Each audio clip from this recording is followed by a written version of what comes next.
OMT Online Dynasty, we are here for our off season here between years 4 and 5, and it's the most wonderful time of the year. The transfer portal has officially opened, and now with us only having 2 seasons left in college football 26, that transfer portal is more important than ever. Typically, this has been the best way for us to build up these teams, so it's always been important, but really matters a lot now. Before we get into how we have our board set up here in week 1, a special shout out, a special goodbye to some of Old Dominion's stalwarts over the past few seasons. Our strong safety Messiah Delhomme ends up going in round 2 of the NFL draft. Best of luck there, Messiah. The rock of our offense ever since year 2, Andrew Ola. Shout out again to Prez in the Discord, who's the one who put me onto Olesh in the first place. But then years 2, 3, and 4, he has been by far our best player on offense. I am going to miss you dearly. For a tight end to go in round 4, I feel like that's not too bad. Then somebody decided to take a flyer on Micah Alhado. Probably not the best call. I appreciate everything you did for us there, Micah, but see ya, buddy. It does leave us in a bad spot at quarterback, but that's what the transfer portal is for. So let's look at how our recruiting is set up here in week 1. There's a handful of high school guys we are still in on. Yes, we have a deal breaker here, but we're the only one in on quite a few of these guys. I didn't put any hours in on these guys. At this point in the dynasty, I'm not super concerned about getting high school guys. If we get them, great. If not, it's not a gigantic deal. We did get quite a few already. A couple wide receivers, some offensive line help, some secondary help, a 4-star corner here, Matthew Allers, 3-star Eric Grimes, 6'3" zone archetype with an impact dev trait.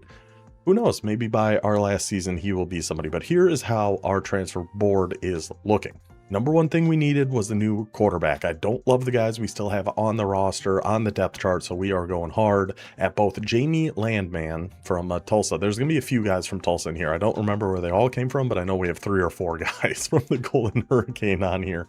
Landman, quarterback 1, dual threat quarterback.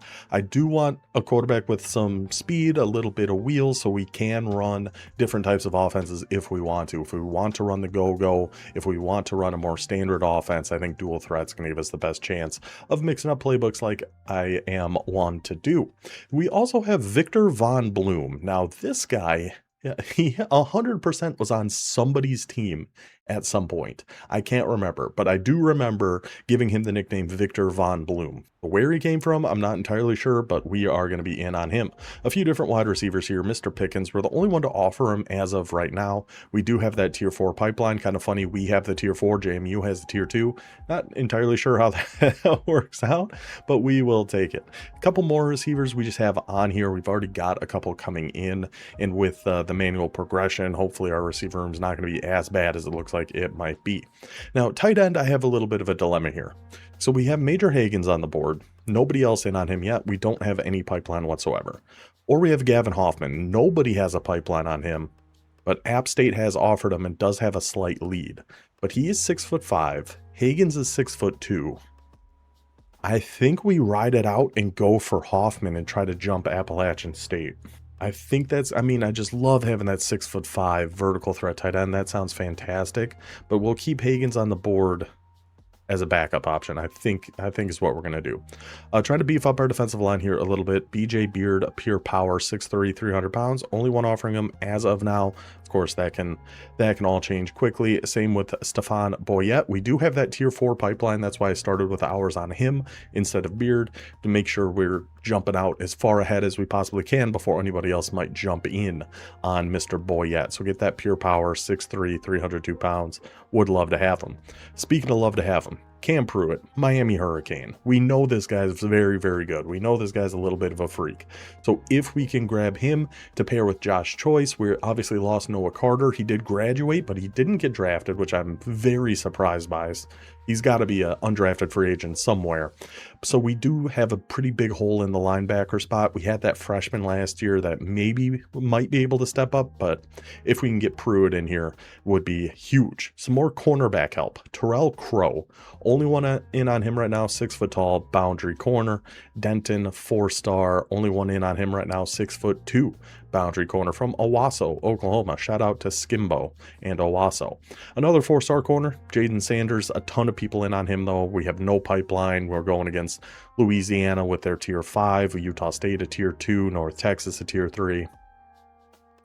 No need to waste any hours on this young man. Then on safeties, we got Rashawn Hicks, 6'2" coverage specialist, free safety. Love having big boys in the secondary. So if we can get 6'2" corners, 6'2" safeties, we'd be very happy with that. Then Xavier Squires, couple 4-star free safeties, no one else in on right now, trying to get that early lead in case people do end up jumping in on him. So going after both those free safeties, we can always just move one to strong safety if we really need to anyway. Then Tyrell Kearns, sophomore, only 6 foot tall. We don't love that, but we do have that tier 4 pipeline. Again, JMU only having the tier 2. Kind of unfortunate there. So that is how our portal recruiting is looking here.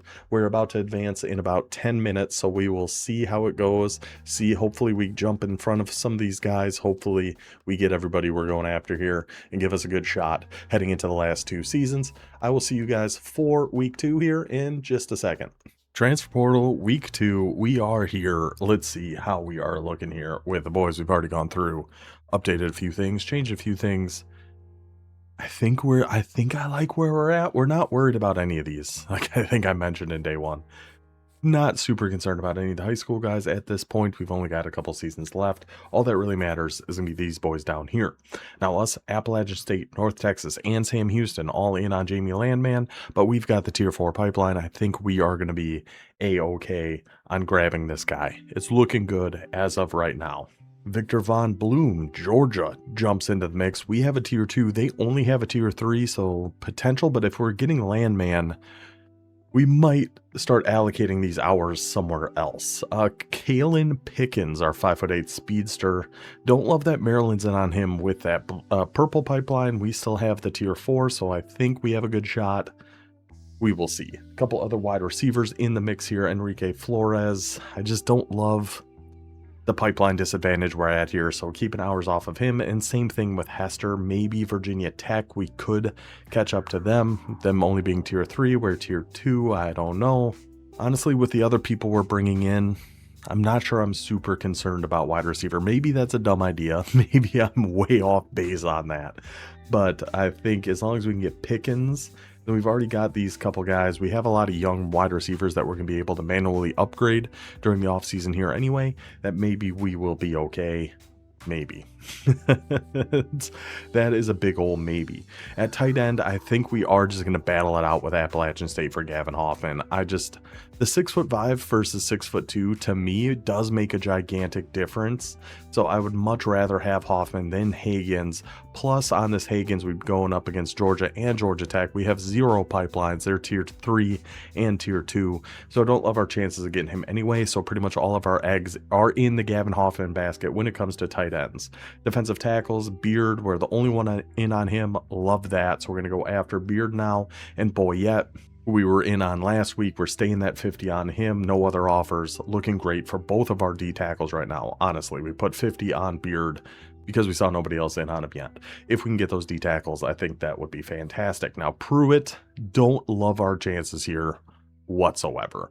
We're in the lead as of right now, but we have 0 pipeline. Ole Miss and Stanford, the tier 3 and tier 4, they are for sure going to catch us unless they decide to back off for some reason, which hopefully that is what they decide, but seems kind of doubtful. Corners, Terrell Crow, JMU went ahead and scheduled a visit with him. We're both on tier 1. That's the thing I didn't do. I didn't schedule any visits with anybody. Maybe that's going to come back and bite us, but we'll see. Since we're not doing any scouting on these guys, visits are such a crapshoot for us for the most part anyway, that I think we're okay going away from the visits, but we will see. This corner, Denton, so he's got offers from Louisville and SMU. No other user offers, which is great. And SMU only has a bronze pipeline, so there's a good shot, I feel like, to get Tim Denton. Our safeties, Rashawn Hicks. Ole Miss did offer him with a gold. We have a bronze. Squires, us, there's quite a few. Us and JMU, the 2 user teams, we always end up in these transfer battles against each other. But Auburn with that gold pipeline, I feel like is going to snake us in the end on this one anyway. But for now, we will keep our 50 on him and our strong safety Kearns. Only 1 in on him. So overall, I like where we're sitting. I think we're going to get some good impact guys here throughout this portal. Hopefully we're going to get our quarterback for the next 2 seasons here with Landman. I do think I might take these 50 hours off of Victor Von Bloom, but I do love that name though. That's sad. That's where I'm at in Dynasty. I don't really care that much about their stats, how good they are. If you have a nickname I really like to call you, I'm kind of in on you, and that's kind of why I want Victor Von Bloom. So I think we will keep him on the board. I like how we're set up for now. So this is how we're going to look at the end of week 2. We will catch up here in week 3. Portal week 3 has arrived and things are shaping up nicely here for ODU. I am recording, so this is on Monday, yesterday, March Madness. Duke ripped my heart out of my chest. I am not a Duke fan, but I do a big pool, 200 something brackets were in there, $1,500 for first. If Duke won that game, we were sitting so pretty. We had Michigan against Duke in the finals. We had Illinois. We had Arizona. We were on cruise control to either winning that or at least starting to hedge and guaranteeing we're making some sort of money. And then Duke just literally threw all of that away, threw it all in the garbage. So I'm a little down, a little depressed, a little sad. And I am going to hold that against Duke for all time. It's just going to be a personal thing I'm going to hold against Duke. Anywho, let's look at how our board is looking. Again, I mean, if whatever the high school guys we end up getting, it's fine. Not a huge deal. I might put some hours on this Bridgewater just to jump ahead. Just get another corner, maybe, but we have Cornette. We've got Cornette and Cornell we're looking pretty good on, so I think we're okay without getting that last corner. With the transfer portal, though, I'm still just trying the no visit strategy. Since we didn't do any of the scouting I talked about during day 2 or week 2 of the portal, we're going no visits. We're just going to hope our pipeline is going to be enough to keep this advantage over Appalachian State and North Texas. We will see. Hopefully Victor Von Bloom will be able to catch up to the gold pipeline of the Georgia Bulldogs there. Wide receiver Rise Pickens looking pretty good here, getting a decent lead over Maryland. Hopefully we can hold them off there. These receivers, I think we're pretty much just... we're pretty out on, I feel like, just with the pipeline disadvantages and everything. Hagen's staying back on him, going for Gavin Hoffman. We might have to do a week 4 visit. We might have to. We'll see how the visit goes for Appalachian State. We will see. BJ Beard, Stephon Boyette, a couple D tackles, some big beefy boys to go up front. I think we're looking pretty good on both of those guys. Pruitt, we are in there. We're in the mix. Stanford with that tier 4 pipeline, not really pushing on them too hard. Ole Miss did jump us here a little bit, so we'll see what ends up happening there. Crow, I don't know, how did JMU, I guess he did have that visit last week, because look at that big old batch of purple there. So we are definitely going to lose out on Terrell Crow. Denton, I still think we have a pretty good shot on grabbing him, though. Safety-wise, trying to hold off Ole Miss here for Rashawn Hicks. Xavier Squares, again, JMU with that visit. He's going to beat us out on both of those guys, which is a shame. But Kearns we're looking pretty solid on. So that is how our board is shaped up here. In week 3, we will see how it all goes in week 4. We'll probably have to move a few things around, see if there's anybody else with no offers. Maybe we can try to snake in that last week of the portal, but we will see. Let's get to it. Well, it's the last day of the portal, our last chance for romance. Here's how our board is looking. We did lose out on a couple guys already.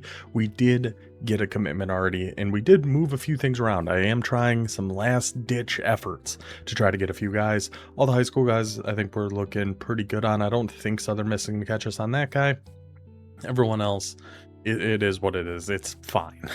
The main thing is going to be the transfer guys. Number 1, Jamie Landman. App State did jump us with that visit last week, but we still have that pipeline advantage. North Texas has the visit this week.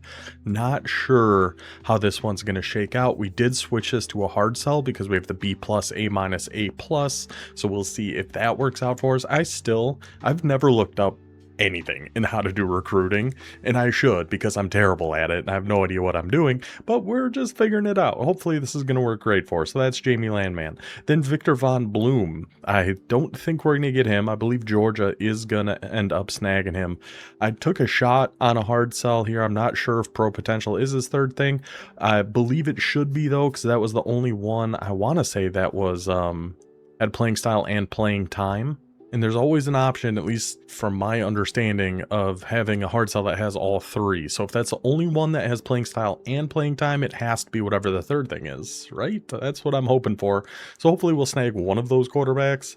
We'll find out in just a second. Moving down the list, Mr. Pickens. We are looking fairly good here. I think it's going to be close, but we will see. The other two receivers ended up locking us out. It's fine. Same thing with that other tight end. So we are all in on Gavin Hoffman. I did end up doing a week 4 visit with him. I want to say, did we switch this to anything? No, because I only know his pro potential. I wasn't going to guess on what the other thing was, so we just went ahead and did a visit for him. BJ Beard looking good on that D-tackle. Boyette looking good on him.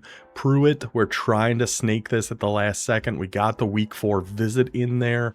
We keep this in the house because, again, we only know Coach Prestige, so that's what we went with the visit on.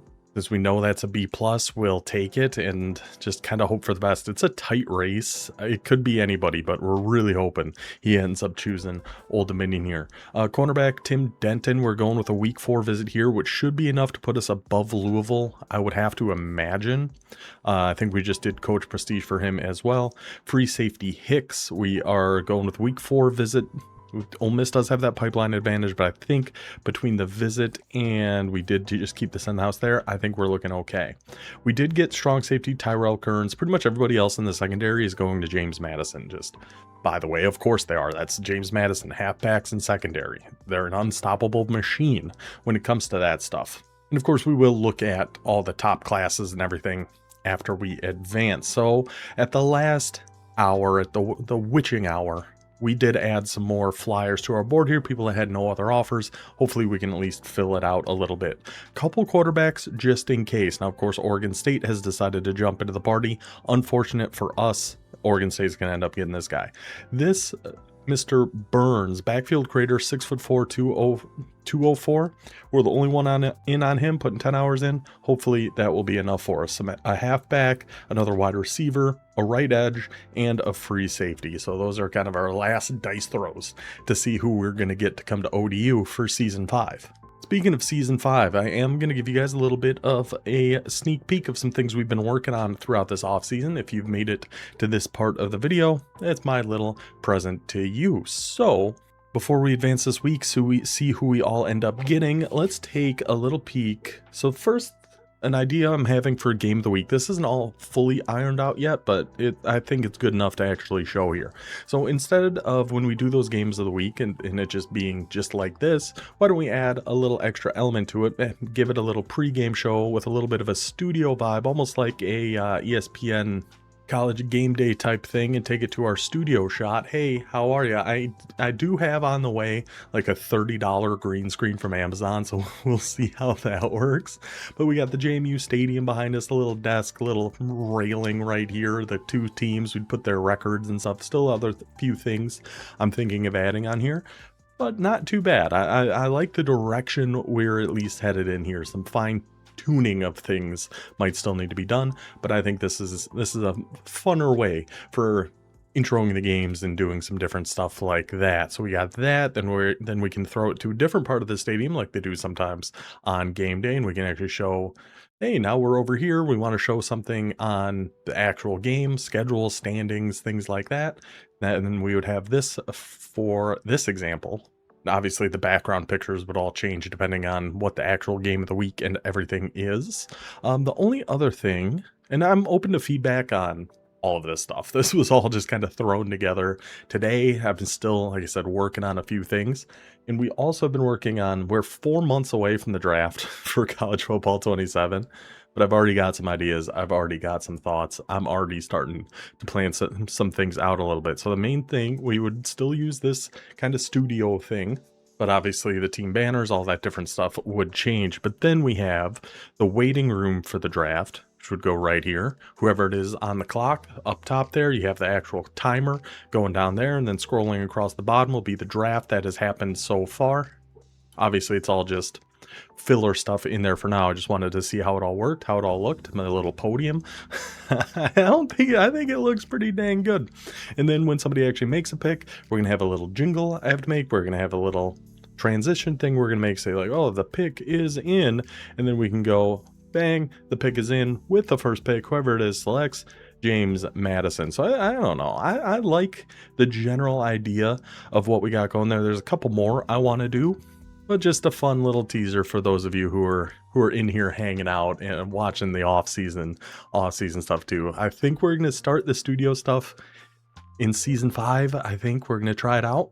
And then obviously the draft stuff will be for the draft, but just an idea of what we've been going on behind the scenes here. So that's it for this. We will pick back up when it is time to do the advance, and we will see how many handshakes we end up getting here at Old Dominion. Well, the time has come. Week 4 of the portal. It is about 20 seconds until time to advance and see who we end up getting. We really need to get one of those quarterbacks, Landman or Victor Von Bloom. Fingers crossed. Here's hoping for the best, or at least maybe, I don't know. If we don't get one of them, I really feel like we're in trouble, and it's really going to limit kind of the playbooks we can do. It's going to be bad, but there's not much else for us to do at this point, but go ahead and advance the week. There should be a lot of handshakes coming here. I do wish they could find a way to kind of cut that down a little bit, but here we go. Go ahead, sim ahead, and let everybody in the Dynasty know we are moving. Let's see what we get. Yeah, because we're going to have to sit through 30 of these. There's one of our transfer D tackles. That is our high school quarterback. I'll just see you at the end of these, and we'll go over our board. Can we go over? Yeah, because it's National Signing Day, right? Yeah, that took forever. Okay, so let's just go look at National Signing Day and see who we all ended up with here. So we should get most of these guys up here. We'll check, their dev traits. It's gonna be a lot of normals. We know that. That's just where we live. That's where we thrive. We do get an impact on Baraka Kakaha. I hope that guy's a stud. That's an unbelievable name. Ian Quick, our center's an impact. Okay. Another impact on our D tackle. A star on Sammy DeLuca. Don't mind if we do. Lurker Mike linebacker, star dev. Love to see that. Normal. And then this corner ended up going to Cal. He was normal anyway. Who cares? The guys we signed, we do get an impact with Khalil Chalamet. More normals, more. So we have a couple impact, some stars, a few different things. Now we're going to get to the transfer guys and see if we were able to actually snag any of them. Landman. We got the Landman from Tulsa. We ended up snaking App State at the last second. That is massive. Absolutely huge that we're able to get him. Oh my goodness. That feel good. But App State did kind of get their revenge here by getting Gavin Hoffman, who ended up being a star dev. Gosh dang it. Landman's an impact. Okay. We lose out on Von Bloom. We had a feeling of that. At least we got Landman. We got Pickens, who's normal. Our D tackle's normal. Impact on Boyette. Love to see that. And we got Cam Pruitt. Come on, ODU coming in clutch last week of the portal, getting our quarterback, getting our linebacker. Huge. We did end up missing out on this corner, Tim Denton, but we got our free safety Hicks. We saw we had our strong safety, both impact devs. Huge transfer portal. Unbelievably massive for us. Then the last guys we just kind of threw in at the end here. An impact halfback with Jacques Cavazos. He'll be coming to town. We missed out on this wide receiver. We got a normal dev right edge. And of course, JMU comes and sneaks this free safety who's a star dev. We got the last second. JMU comes in. We didn't have any hours to throw on him anyway, but of course he turns out to be a star dev that ends up going to James Madison. But still, so if we get rid of everybody on the board, we can just see everybody that we ended up getting here. But just in terms of who committed, who is coming to Old Dominion, we got 27 out of 35. These are all of our high school guys. I said that portal actually ended up coming in massive for us by getting our quarterback, getting some help on D tackles, getting Pruitt, a few different secondary spots. Gives us a shot. We'll have to see how Landman actually looks when we take a look at the team here. So position changes, I usually don't do a ton of these. We do have a rule against them in general that you can't just, switch somebody from tight end to wide receiver or whatever to just break their skill caps. But you can move some guys around. So Landman, the 83 overall, 84 speed, 90 excel, 91 agility, 94 change of direction, 95 throw power, 87 short, 81 medium, 82 deep. That, I'm telling you, that was a massive get for us. Because if it wasn't him, it was going to be Kerry Blanton. Didn't love the looks of that. But we got our guy with Landman. Halfbacks, we should be looking pretty good here with Jason the Jet Terry and Jawan Stack. Of course, we haven't done our upgrades yet. That will be coming up a little bit later. Kavaros, oh, that is a slow boy, so he probably won't be playing too much. But we got Terry and Stack for that. Wide receiver, I'm kind of terrified because these guys don't look very good at all. In 92 speed alley joiner, he played pretty well for us last year. Behind him, it's bad. it's real bad, so we might have to stay with more of a run base. Maybe we will end up staying in that go-go. Tight end wise, I mean, we still have Pepper, we still have Cameron Charles, and this guy who's 68 speed, gritty. Oh goodness gracious, that's rough. Offensive line is gonna be brutal, we know that. So it always is. It just always is. This is gonna be a big thing with our manual upgrades, is hopefully it's going to help our offensive line. Defensively, we still have our bronze quick jump with Griggs on one edge, and we should still have Walls on the other. Perfect. Our D tackles, we got Pryor, we got Padrino. We are loaded at D tackles. Could we move? Are any of these worth moving? I mean, this guy's kind of fast. I forgot we were doing position changes. I was like, what? I was just looking at the depth chart. I totally forgot what we were doing here. I don't think there's anybody we really need to move at this point. Anyway, I think we're mostly looking pretty good here. Maybe move one of their D tackles to edge, but I don't think we really need to do that. We are going to have to cut a few, that's for sure. McDonough, 88 speed at Sam. Mike linebacker, Josh Choice still. Then our Will linebacker should be Cam Pruitt. House call bouncer Robert, 86 speed. Love to see it. Welcome to Old Dominion, Mr. Pruitt. Corners, oh man.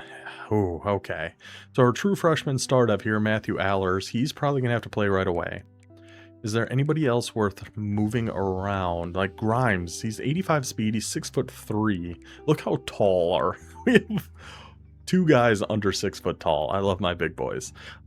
Do we move one? Because our free safeties look pretty rough, but we do have, I mean, we have a ball hawk with Hicks. And then we have Kadu behind him. Strong safety Kearns. Okay. And a house. That's right.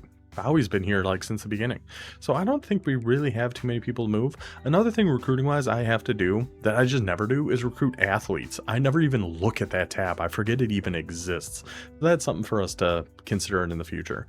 But I don't think we're going to move anybody. I mean, I could, maybe we put Wilkins up at one of the safety spots, but I don't hate the safeties that we have, honestly. They're not the best, but I feel like we could do much worse. So yeah, I think we're pretty good there. We have a kicker, right? Yes, 90 kick power, good. We have a punter, and they should be here for the last 2 years here, so okay. So I'm actually not going to do any position changes. I think the team mostly looks okay as is. We'll see how it looks after upgrades, but way to clutch up at the very end there. We will see you guys. Let's see, what are we going to be doing next? I think it is going to be the upgrades and encourage transfers and upgrades next, and then we'll be just about ready to head into season number 5. Actually, before we advance to the next week, a couple of things. I did decide to do one position change just at a linebacker, moving somebody from Will to Sam, because I think with how this defense is set up, we are going to be running 3-3-5 for the defensive playbook this year. So I wanted to move Mr. Mayweather is going to be our Sam linebacker. He should have some good upgrades coming his way here shortly. So we'll have Mayweather, Josh Choice, and Cam Pruitt being our 3 in the second 3 in the 3-3-5. Then in the secondary, we're going to have BB and I don't know, somebody else. We'll have to figure out who exactly. We have plenty of options at corner for who else we want on the outside. Like if we can get Smith's speed up a little bit, I wouldn't hate that because of his size. Allers is a true freshman, so he shouldn't have any dev points he can spend. We'll see how that all works out, but we do need at least another 90 something speed corner on the outside here too. Free safety is gonna be Rashawn Hicks, and then our 2 strong safeties we use in the 3-3-5, Kearns and Bowie. I think that makes a lot of sense for how this defense is set up. So that's the one position change we did, and that's kind of what I'm thinking on the defensive side of things. Offense, I don't know, we might stick in the go-go, because here's the thing with this landman, and I did not look at this, but we were talking to Wes, our Tulsa guy, who did let us know, unfortunately, his accuracies and things are all capped out already. So no more accuracy, no more power. It's only IQ and quickness, which kind of leads me into more of a triple option, maybe the go-go offense, I think is where Landman is going to be the best. So that might be what we end up doing this year. But honestly, even without upgrading his accuracies, yeah, they're not good, but they're not the worst I've ever seen. He's still a better option. Unless Blanton gets a ton of points that we can use to upgrade him on, Landman was still by far our best option. So even with accuracies capped out, that was a huge get for us in the portal there. Okay. The other thing I wanted to show was the recruit rankings. I said I was going to do that. I totally forgot until the next morning, which is when this is.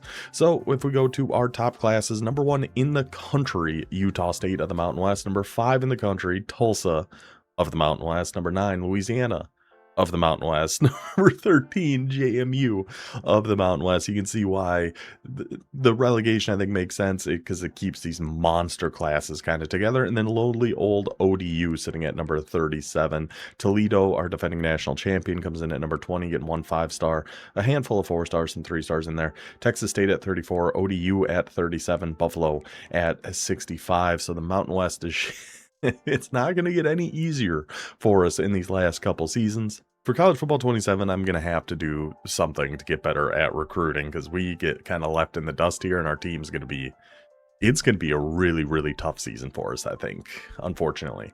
I'll go through the Conference USA, top of the class, the 2 moving up to the Mountain West, which is actually going to leave us in last place in terms of recruiting in that conference. Oregon State and Rice at 15 and 22. Navy 30.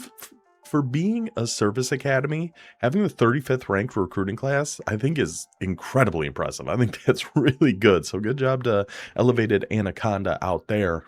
North Texas and FIU also in the top 50. Georgia State just on the outside. Marshall ended up at 56, but Marshall is actually not going to be a user team next year. They are going to be replaced by Hawaii, and UNLV in there at number 96. In the American Conference, Army also in the top 40. Another service academy, shout out to Timeless Raven there. App State taking the number 41 ranked conference. They're actually moving to the Sun Belt next year. And they've got quite the recruiting class coming in. So good job there by Radinho. Look, all these guys like right in a row. 39 Army, 41, 42, 43, 47. All right in that same chunk. Sam Houston at 57, UAB at 62, Washington State at 67. Then our last conference is going to be the Sun Belt. Georgia Southern sitting on top there at number 51. Temple at 55, Colorado State at 60. And it's Colorado State and East Carolina are going to be the 2 moving up. We'll talk more about that a little bit later.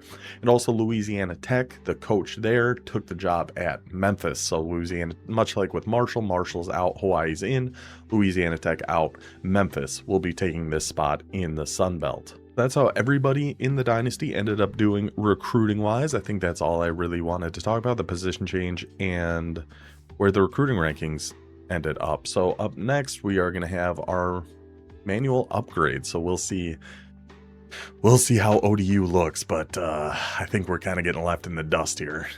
Well, here we are, the final stage, the preseason of 2029. We'll go over how our team has ended up looking here. Not great. We'll look at how all the conferences are sitting, and I guess some recruiting stuff. Recruiting's not going to matter as much. We have this year and then one more year before we're moving on to College Football 27 anyway. Okay, so Old Dominion.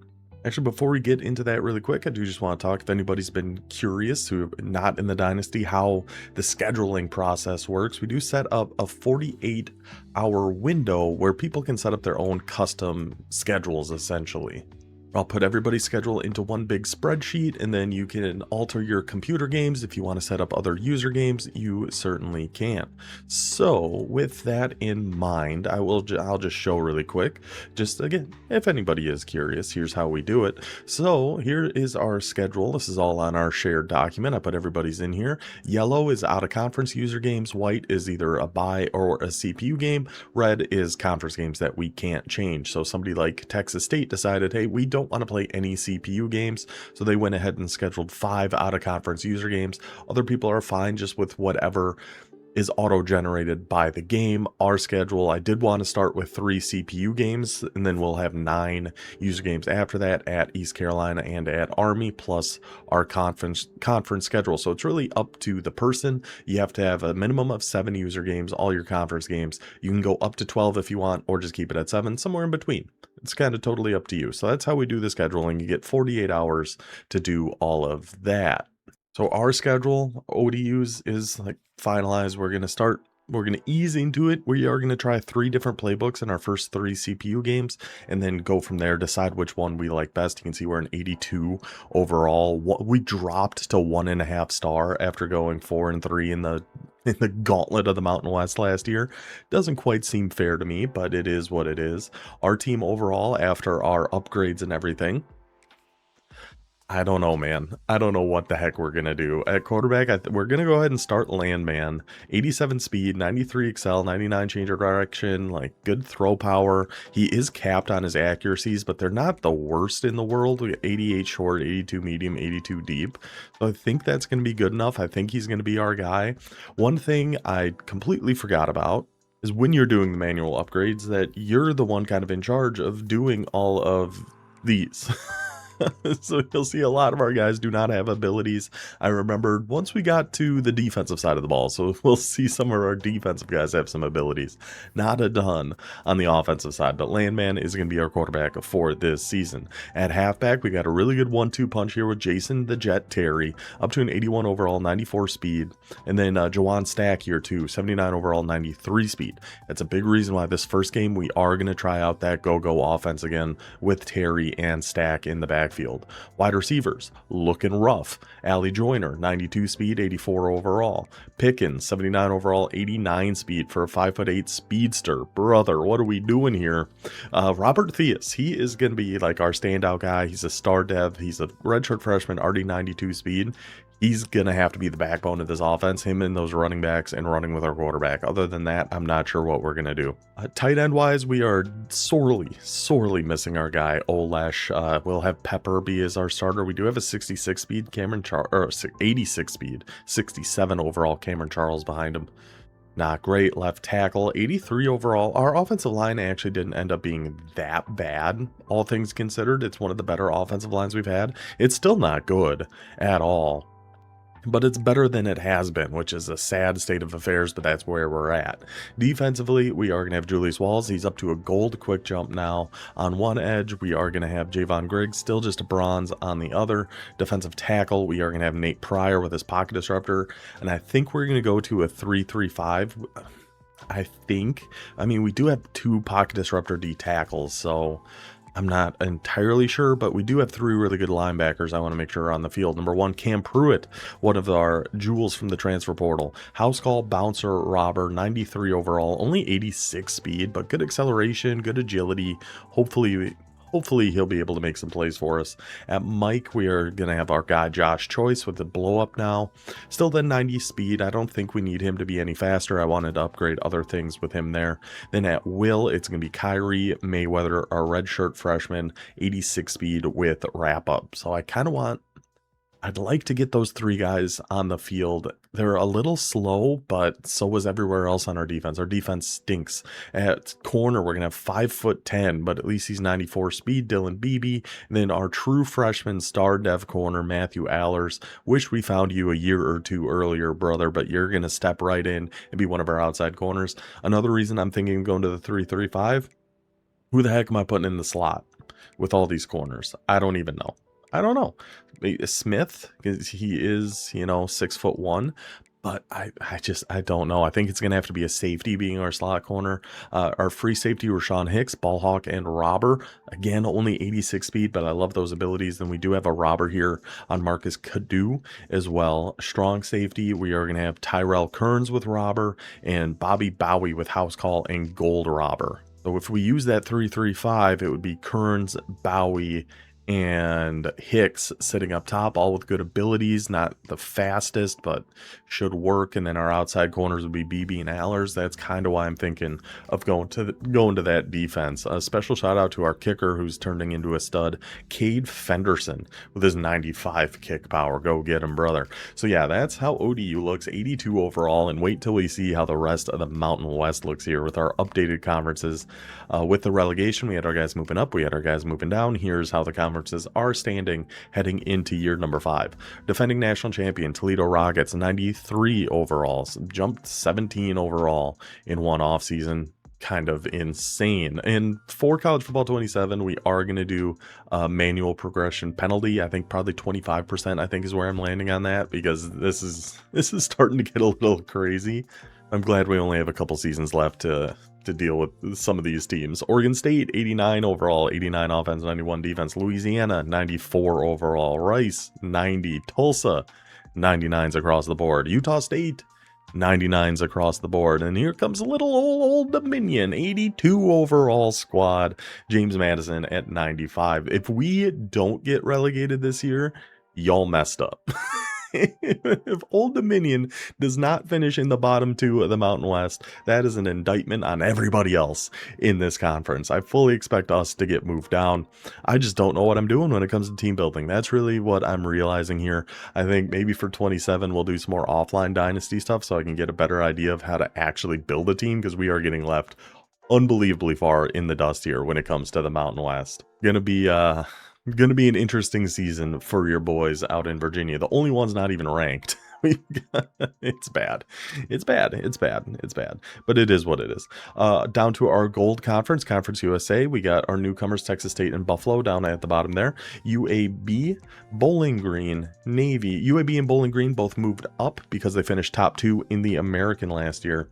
Navy, North Texas, Georgia State, I believe all stayed. Hawaii took the spot of the Marshall Thundering Herd as that coach stepped down. New coach came in, decided he wanted the Rainbow Warriors. Tip the cap to you for taking on that challenge. And then Texas State and Buffalo rounding out Conference USA.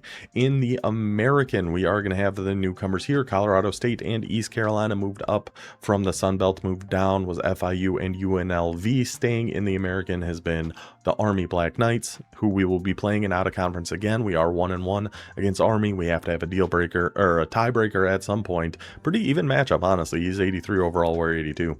Sam Houston up to an 80 overall. San Diego State and USF. That is our American conference. And in the Sun Belt, we are going to have the Temple Owls. Memphis, who the coach left Louisiana Tech to take over for the Memphis Tigers there. UTSA, Georgia Southern, Southern Miss, Washington State, Appalachian State, and Fresno State. And as a reminder how the relegation all works, if you finish top 2 in the Conference USA, American, or Sun Belt, you get to move up one conference. If you finish bottom 2 in the Mountain West, Conference USA, or American, you move down a conference. So we will see how that all shakes out, but that's how all of our conferences stand. We're just finishing up our scheduling here, and then we will be ready for week 0. I'm hoping we get a few more user games in here for week 0 and week 1. As it sits right now, we've only got, I think, 1 in each, I want to say. So hopefully we can get some, so we can get some game of the weeks and things like that. But that wraps up our preseason, ready to head into year 5. It is going to be an uphill battle for the Monarchs, but we are going to fight. We are going to do our best. And what more could we possibly ask for? So yeah, that'll do it for this one. Hope you guys enjoyed our little off-season recap. We will see you guys for week 0.